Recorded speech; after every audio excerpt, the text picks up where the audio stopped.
I have got a whole lot of loveliness in my hand. That is a lot of lovely. Got Dan with me. Hello, Dan. Hello, everybody. Got Matt on camera. Hello, hello. We're going to test this whole lot of bladed loving. Is there any difference between these clubs? Would anyone benefit from hitting one over the other? Let's do the ultimate blade test, shall we? Let's do that. This is as fun as it gets. Right, down in that comment section down below, I want to know what's your favourite blade of all time. If it's one you've gamed or one you've seen, your favourite blade of all time. Now, do any of you want to win a driver? I've got a Cleveland Launcher Turbo HD driver to give away. It's a 10.5, it might be a regular, it might be a stiff, I can't remember. So unfortunately, it's not fit, but you might be able to hit it better than yours. But if you want to win that driver, you need to make sure you're subscribed to this channel. A subscriber of this channel, so down there's a subscribe button. If you're not already a subscriber, make sure you hit that button so you're entered for your chance to win a brand new Cleveland driver, Cleveland Launcher HB Turbo driver for one subscriber. Right, I'm going to hit some shots, but with all of them, just to show the number changes. Now, we got 6s and 7s, but I don't want you to get confused with that. We'll talk about the lofts as we go. The club should go to the distance of the loft of the club. So the ball should be going, if it's a 6 iron X distance, and if it's another manufacturer's 7 iron, they can still be compared, even though some people in the comments get a bit lost in that, which we'll talk about as we go. So let's start with looks. If we were to pick a favourite on looks, where would we go?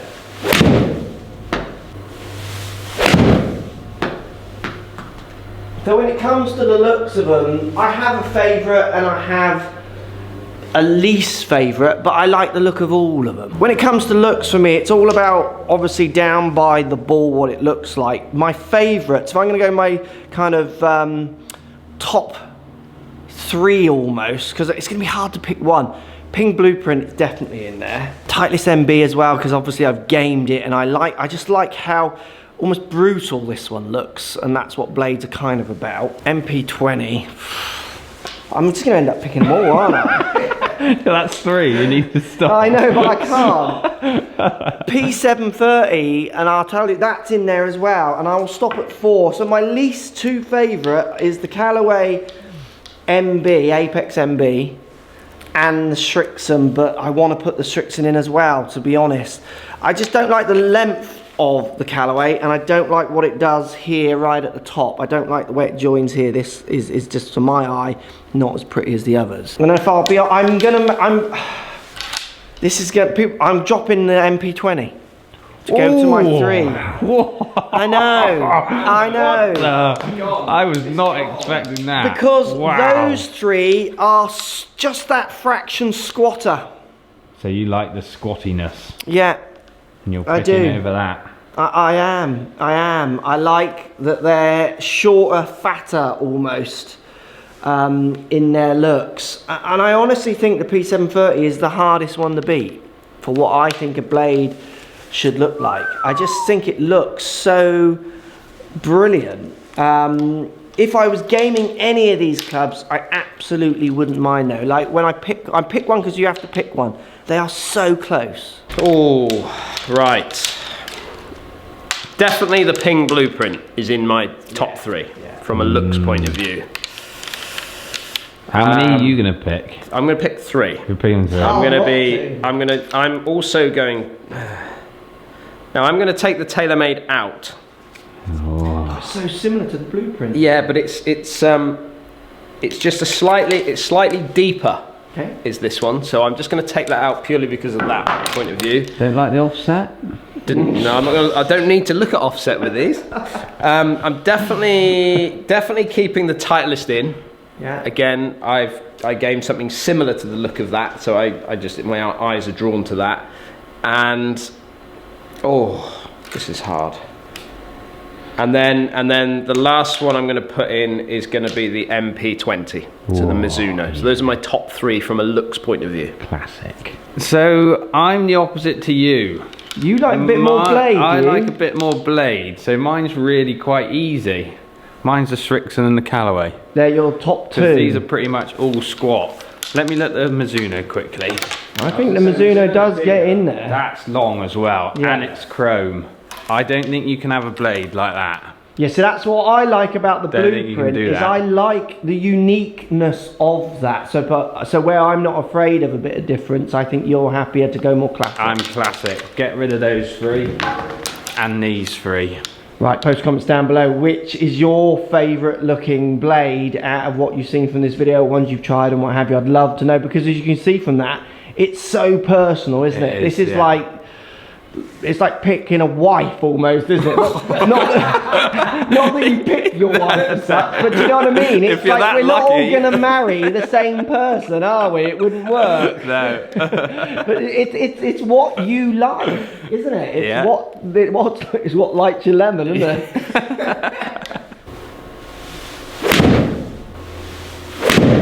Right, I'm going to hit the Callaway 6 iron. We will present the numbers of all these clubs right at the end.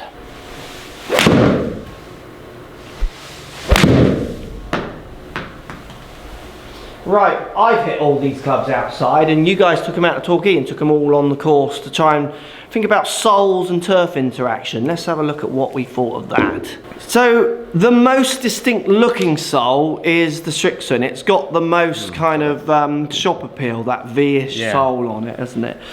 And where the others all talk about turf interaction and sole design, I personally, when I've tested these over the years, you would blind test. I wouldn't be able to tell the difference. And to be honest with you, I even struggle to tell the difference between this and something like a fat Ping or a fat Mizuno or even the fat Titleist, whatever, you know, the chunky ones. I'm not even quite sure to really explain it, what turf interaction is. What did you find when you went to Torquay, guys? So I didn't really feel anything. I'm similar to you, Mark. Really hard to tell between the two, all the blades there, basically. Yeah. I do find that when you get to like a chunky, longer club, that you start to feel the difference, and then obviously in the woods you start to feel a difference in turf interaction. But picking between those 6, very, very difficult. No, I'm the same. I would never have noticed the difference between any of these clubs that we were testing out on the course. I mean, you could, like Matt said, when you get to the sort of bigger clubs, especially when it gets to firmer conditions, Yeah, so linksy style, you might start to feel something there. But again, I'm not really feeling it when I'm testing clubs. I would pick the 6 iron as well because of the bottom being different. As in on the Srixon. Like the shape, like that just looks cool, doesn't it? Yeah, so it I'd does. pick it. And as your understandings of turf interaction, I mean, that does visually make sense in my head. Yeah. Yeah. So when I was seeding the new irons with some of the Titleist Tour pros, we were at the Scottish Open, like the most purest, tightest links course, and they did all mention turf interaction when they were hitting it. Now, I don't know if they do that because they don't know what else to say, and they feel they've got to say something, because they're like, literally Titleist are going, here's some new clubs, tell us what you think, and they're so similar to what they've used for many years. Or if they could actually feel the difference. I honestly didn't know, because lots of them were, when they got on that really tight turf, they were saying that they liked the way it went in and came out. So again, I wonder if that has a bigger effect. Obviously Torquay's a parkland, it's soft at the minute this time of year. And the difference there, I think, is that they hit a lot of balls week in, week out. Yeah. We don't hit a lot of balls week in, week out on driving ranges like they're hitting on, so tight turf situations. So they might feel it a little bit more because of that. How much of a buying premise for you would it be? None. For me also, I wouldn't be. Absolutely nothing. Yeah.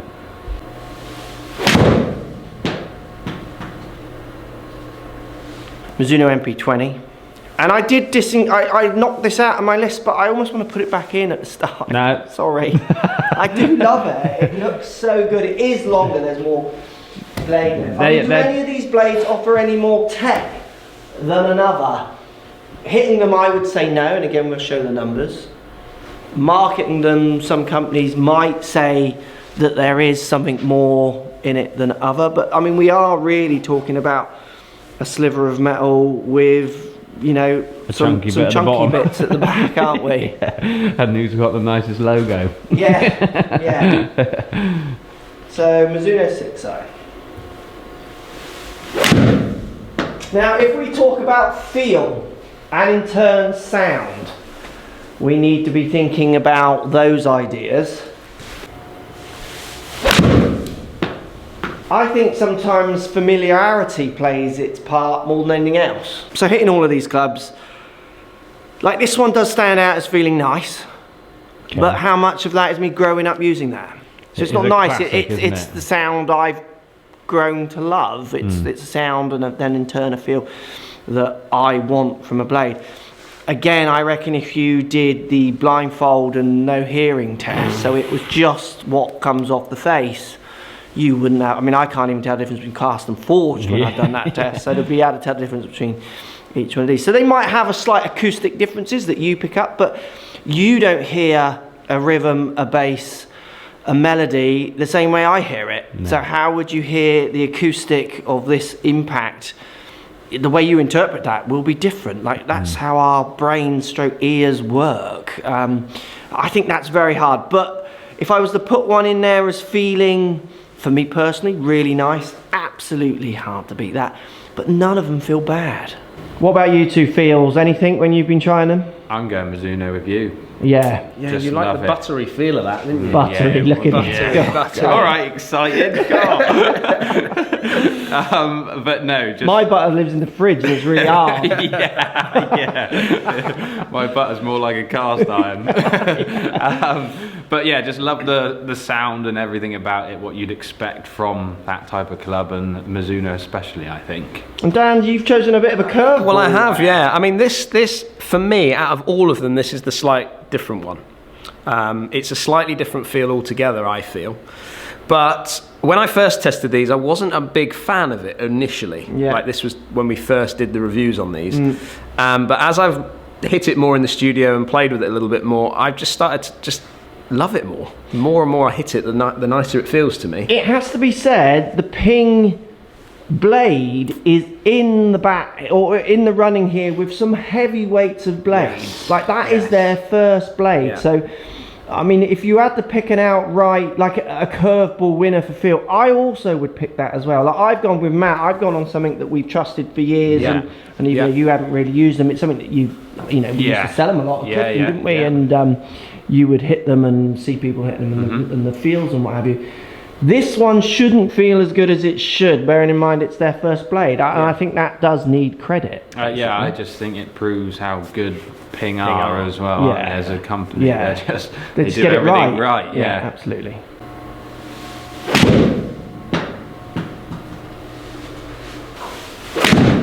Titleist now.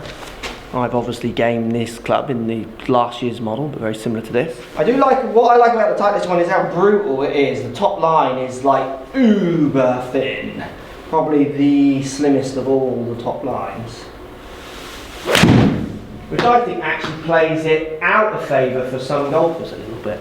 Because it is almost too blade classic, like it's too aggressive. Talk to me about the Lofts then, Dan. So you've got the Titleist there, haven't you? So that's 31 degrees in the Okay. So if you base it off the 7-iron, which I think a lot of people kind of know a little bit more about, is that would be 35 degrees in the 7-iron.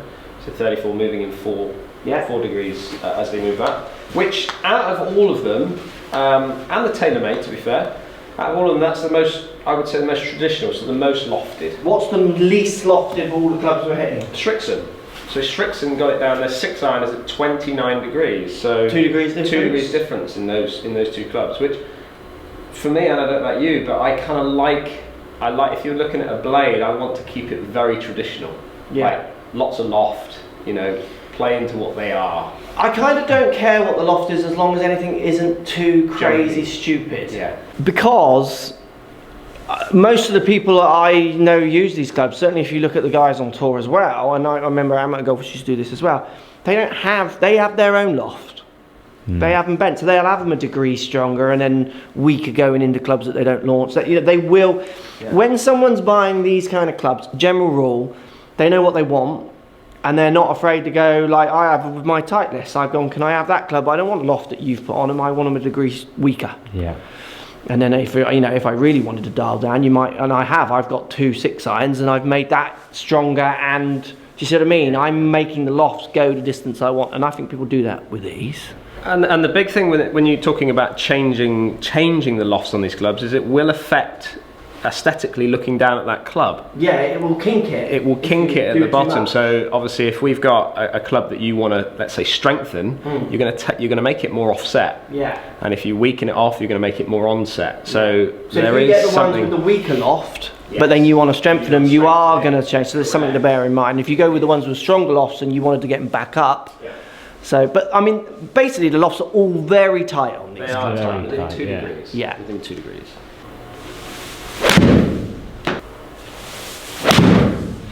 Blueprint. The curved ball. It was in my pick, and it still would be. I like the satiny finish. I love the squat design, and I really like the white line-up line. Yeah. And I'll be honest with you as well, they put the aligned grips on this, and that's nothing, because you can get, obviously custom fit, get whatever grips you want, but the more I pick a line grip up, the more I want aligned grips on in my life. It's like gone full circle again with the grip in it. Yeah. It's gone ribbed back and then round and now back to a nice rib on the back.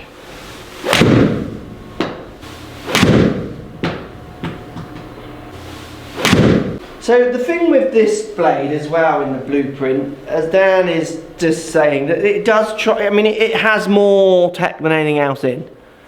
Screw down here, I think, is there not tungsten in this one as well at the end, I think? Yeah, some weight port there. But the thing that makes me sort of think is that when you talk about shop appeal and a customer coming in, they're going to ask about what that is in comparison starts to a those other conversation. exactly, yeah.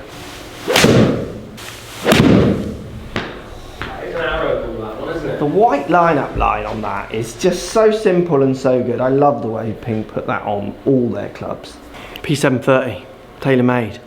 Last subject then for the outright winner of the blade test, okay?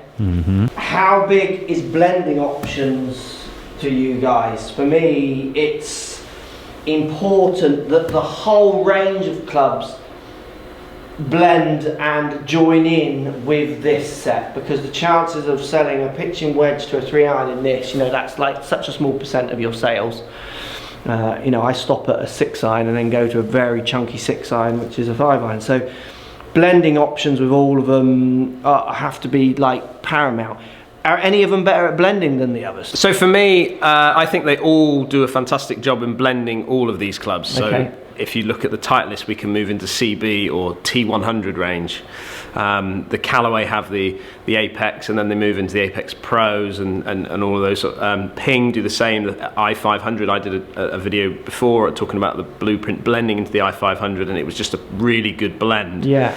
I think the companies have thought about this over the years, and I think they've got it all pretty right with all 6 companies that we're looking at today. So I don't think there'd be a problem blending any of these.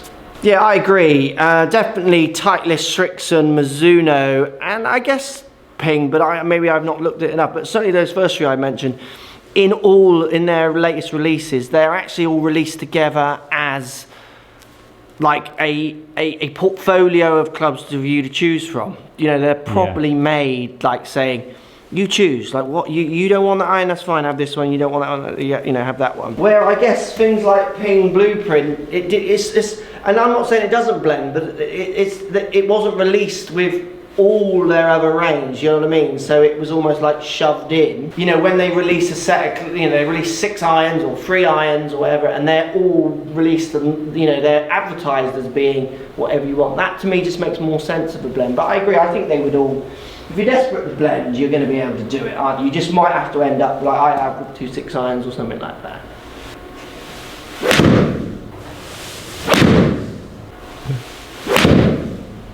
Right, here we go, it's numbers time. I mean, looking at the streams on the screen here.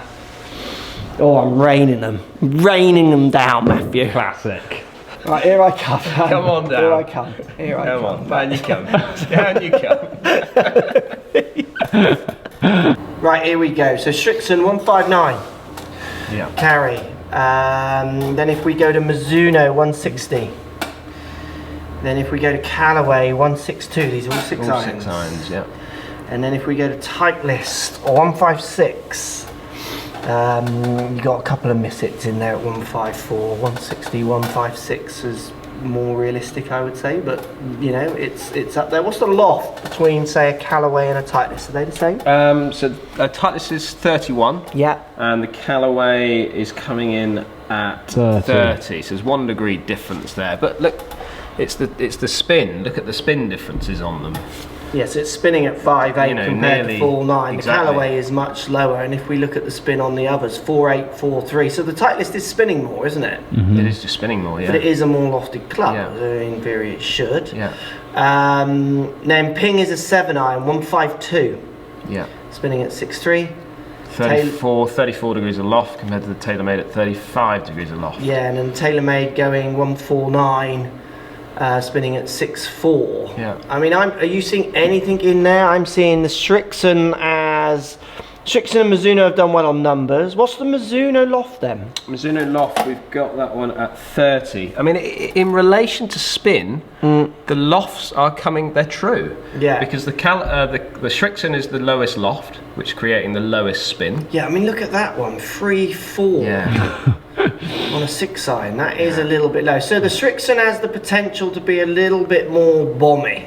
Yes, for sure. And there's a part of me that feels like the underdog. It would be fair to call Srixon the underdog in the realms of equipment. You know, they make very good equipment, but maybe not the forefront of everyone's buying premise or trying. Sure. And maybe trying to shout a bit louder with that slightly stronger loft, possibly. Yeah, I reckon You so. know, they're like saying, look, They're going, ours go the furthest. Yeah, we're here we go. And, you know, they're proper trying to put a statement out there. Yeah. I'm not really seeing much in those, which is what I would expect. I wouldn't expect to see the numbers showing No. anything different to the loft. I think if you put the Titleist in the loft, so if you de-lofted it slightly, I think it would come out It'd almost get- identical. Yeah, it would. Which is again that point I was making earlier. You could make these clubs within reason do what you need them to do, couldn't you? Absolutely. So what is going to be the key buying premise here? For me personally, I'm picking mostly on looks. Yeah, well it is, Because isn't they're all it? performing pretty much similar, unless Yeah. there's one for you personally that works better, which I doubt there will be, then go with that one. But we're seeing all similar results, so I'm going on looks and feel, basically. So what would be your pick then, Matt? Pick a winner for you. Don't do that to me. Do it, man. Like, it was hard Do to it. pick 3 at the start. Got to pick a winner. You're spending your hard-earned cash. You got to pick one. Oh, Matt. Do it, Matt. This one. That's 2. Okay, I'll take that. Dan, pick your winner. No, I've got it here. That's for me. Oh. Yeah. You blueprint. I'm still sticking with the Blueprint. blueprint. I just love the look of it. It's so small and it's what I want to see from a blade. I also like the fact that it's slightly different in that it's got that hydro pearl look to it as well. Yeah. Which for me is just slightly different. I like That would that. be the bottom for me, I'm afraid. It would, honestly. I would not pick a blade looking like that. It has to be chrome. It has to be chrome. No, looking like that. Like, you've got to have tradition. Like, look at that. You Look, don't like that, the little screw in the side. that's what you think of, innit, when you think of a blade. Here we go. Winner, chicken dinner. And the I winner is... literally have no idea what you're going And to the winner is... Random, go. What are you laughing at? Look at the smile.